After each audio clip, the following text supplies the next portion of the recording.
Hi, it's Don Southerton and the weekly episode of Everything Korea. This week is part 4 in a series that I've been covering for over a month now. The title is Global Mandates, My Workarounds. So stepping back for a moment, I've shared in vodcast as well in my books and commentaries the roles of Korean executive coordinators.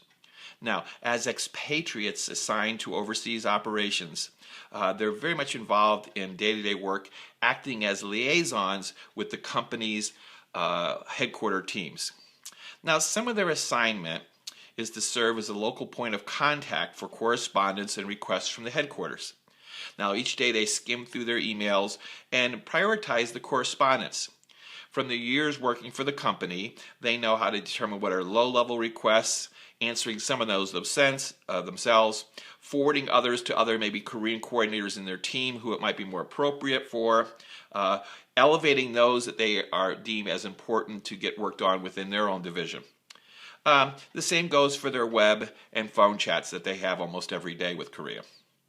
So what is changing? We're seeing the model moving to more direct communication between local teams in Korea. And with this, new challenges have surfaced. In many cases, Korean teams reach out directly to local non-Koreans working in the overseas operation. And many times they're unfamiliar with the nuances in governance and projects and services. And I talked about that in the last episode of Everything Korea. Whereas in the past, the executive coordinator acts as a go-between and might screen requests before engaging local teams. The Korean teams might just pick up the phone and call, someone local in local operation and ask them a question. They might jump on a webinar with them. They might reach out through email. So there's actually been sort of a new channel, a new path going on. In addition to many places where the coordinators are still doing their job, there's this other circle going on. In turn, these requests might require local teams hours to compile. There are days that are already stretched. In some cases, the requests stack up with new inquiries coming in faster than the teams can complete. So, in contrast to the West, headquarter teams are often dedicated to a single project, while the local team might be managing multiple and diverse project workloads. As with balli, the hurry hurry mindset of Korea, and this is, of course, we've talked about this for de facto core value in most Korean companies. The workplace expectation is that to immediately respond to all requests. More to the point, it means getting things done today and not tomorrow. This is where the impasse is. So we have all these requests coming in from Korea every day. Expectation from Korea is they get done immediately.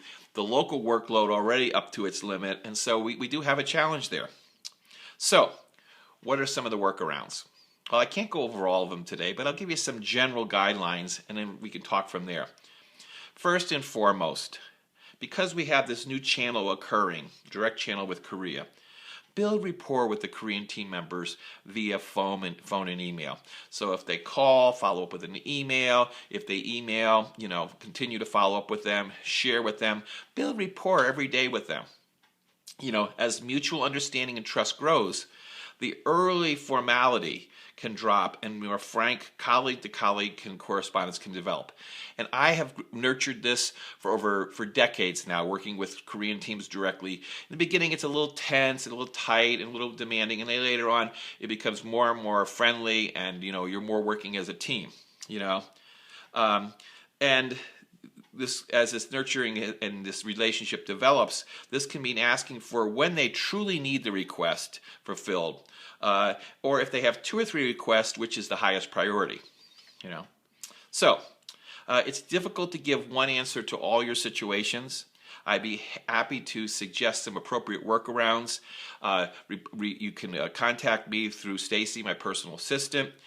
She can coordinate a time for us to chat by phone, meet if it's in California and I'm out there, or I'll be going to Toronto very soon. So any of the teams up in Canada we can meet, or we can just handle it by email.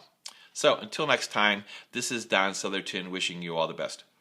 Oh, One more thing. I have a special announcement coming up in the next week or two, so look for that. Okay, take care.